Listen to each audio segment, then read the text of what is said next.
माँ कहलाएंगे। अगर उठे उस धरती पर किसका भी हाथ तो उसके हाथ काट दिए जाएंगे। सौगंध छत्रपति की खाते हैं कि भगवा ध्वज लहराएंगे।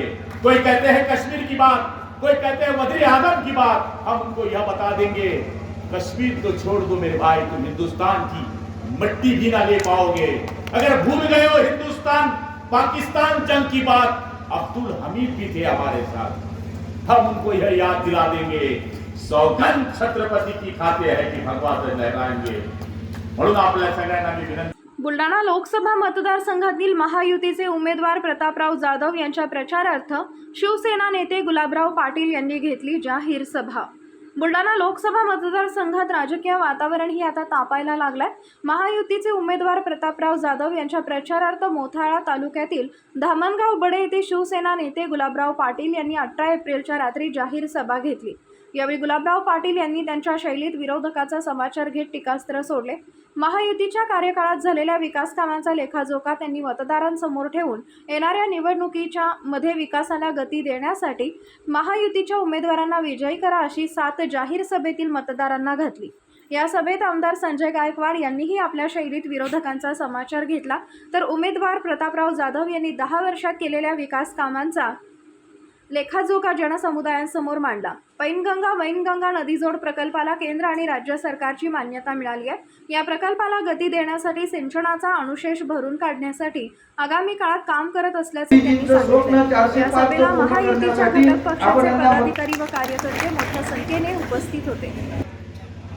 जो दबलेला पैसा बाहेर काढला आणि आज या देशाला जे ताट मानणे जगण्याकरता या ठिकाणी शिकवलं, मला जास्त काही सांगता येणार नाही, पण मी सुद्धा 4 टर्म पासून आमदार आहे, 7.5 वर्षापासून मंत्री आहे, जवळपास 2-3 मुख्यमंत्री मी माझ्या मंत्रिमंडळामध्ये मी पाहिले, पण एकनाथ शिंदे नावाचे मुख्यमंत्री, देवेंद्रजी सारखे मुख्यमंत्री, अजित दादांसारखे उपमुख्यमंत्री यांच्या हाताखाली मला काम करायची संधी मिळाली। आज विजयराज बोलू शकले याचं मूळ कारण सरकारी काम आणि 6 महिने काम असं आमच्या पंतप्रधान मुख्यमंत्र्यांनी केलं नाही, असं आमचं उपमुख्यमंत्र्यांनी केलं नाही। आता एकही आमदार नसेल की ज्याने 2000 कोटीच्या खाली आपल्या विधानसभा क्षेत्रामध्ये कामं केली नसतील। मला एकच पूल चालू आहे, 200 करोडचा एक पूल आहे।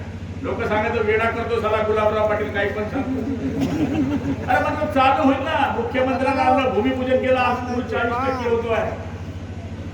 काँग्रेस वाल्यांना म्हणलं साल्यावर तुम्ही जे मला बोलत होते ना पूल नाही होगा, तुम्हाला त्या पुलावरून नाही नेलं तर नावाचा गुलाबराव पाटील नाही म्हटलं।